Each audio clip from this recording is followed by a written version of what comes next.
Hello and welcome. My name is Ben Hales with Transform My Poker, and in today's video we're going to talk about how to play from the small blind.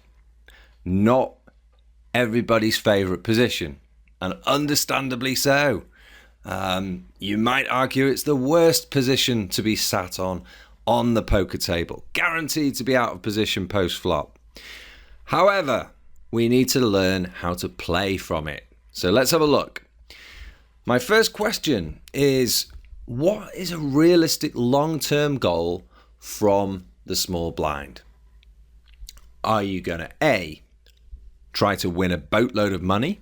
B, win a small return on investment? Are you going to C, try to break even? Or D, lose a small amount of money? What's a realistic long-term goal from the small blind? Your answer should be D, to lose a small amount of money. We are guaranteed to lose money from the small blind and the big blind because we are posting blinds each and every time we're sat there. And we're not able to play the hands all the time. We get dealt rubbish hands. We get to play out of position. It's an unattractive situation. Nobody is making money from the blinds. So if your answer was anything other than D, you need to reset your expectations. That said, we want to try and lose as little as possible, and that is our goal. It is a fact that this is a losing position. It's not something you can fight against or try to change. Something in the region of minus 10 big blinds per 100 or a loss of 10% is a pretty good result. All right, if you can do better than that, that's great. I think I was running at minus 4% for quite a long time. Wonderful. But it's not realistic to be achieving a break-even result. What I'd like to do now is look at some of the most common mistakes that people make from the small blind. And I think by examining these together, it could really help you to make some changes to the way you play from the small blind and ultimately improve your results. So which of these could you make improvements with? Are you calling raises too often? Are you using pot odds as an excuse to complete the small blind too often? Are you 3-betting frequently enough? Are you failing to isolate to one post-flop opponent? Are you failing to steal when it's small blind against big blind? And are you playing too passively post-flop? Have a think about which of these is most applicable for you, because these are the things which cost people the most money from the small blind. Now I'm going to give you some more help with these in just a second, but if you're enjoying this, please hit the like button, subscribe to the channel, and make sure you get notifications when we release new content. Transform My Poker releases free content regularly. Don't miss out.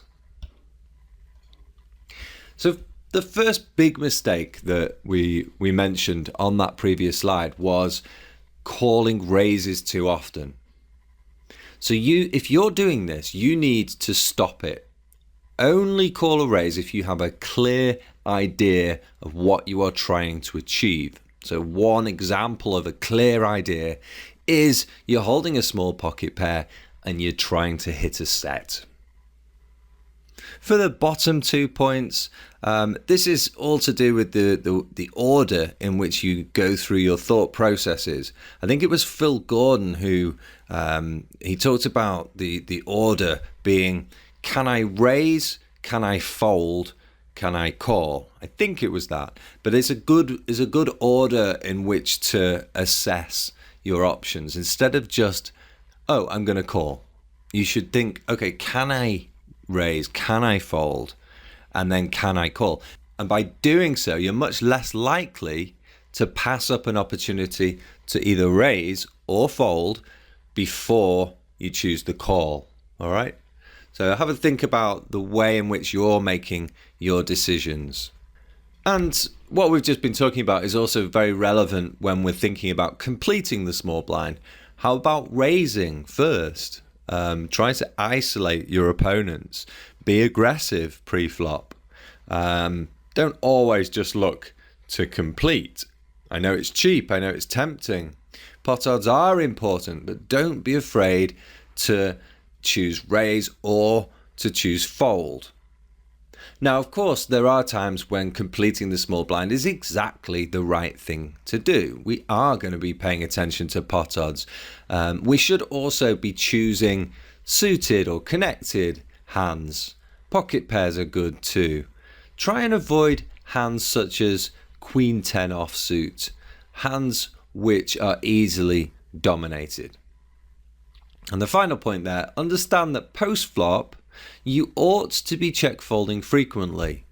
We're entering a bad post-flop situation and we're doing so with really good pot odds. It's absolutely fine to check fold with a high frequency. So don't feel you have to force the issue post-flop.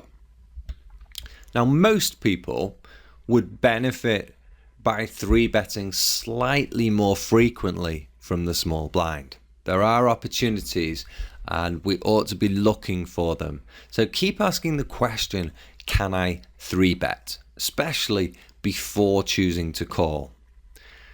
When you're aware that the raiser is loose or maybe raising from the button, it's a good opportunity to consider 3-betting, even if your hand isn't the strongest. And if there are callers in between the raiser and you, so if somebody raises from the hijack and the button calls, look to punish the callers. If they're showing a weak holding by just calling, look to punish them by 3-betting and squeezing. These are, I think, really good tips for increasing your 3-bet frequency from the small blind. And even by increasing it by as little as 2% can make quite a big difference to your overall profit and loss. The final thing I want to go through is to ensure that you are taking the opportunity to steal when you get that chance. So the action falls right round to you on the small blind. It's usually a really good spot for raising. And my tips are to try and steal between 35 and 100% of the time, depending on the villain on the big blind. So if the villain on the big blind is folding really often, you can steal perhaps with a 100% range. And if the villain is very, very tricky and is calling and 3-betting a lot, then you should limit your steals to around 35%. I recommend choosing a 3x raise size because the big blind does have very good pot odds to call and will have position post flop. So you need to discourage him from calling frequently. That's the reason for the 3x raise size. So regardless of what raise size you choose from other positions, I recommend 3x from the small blind.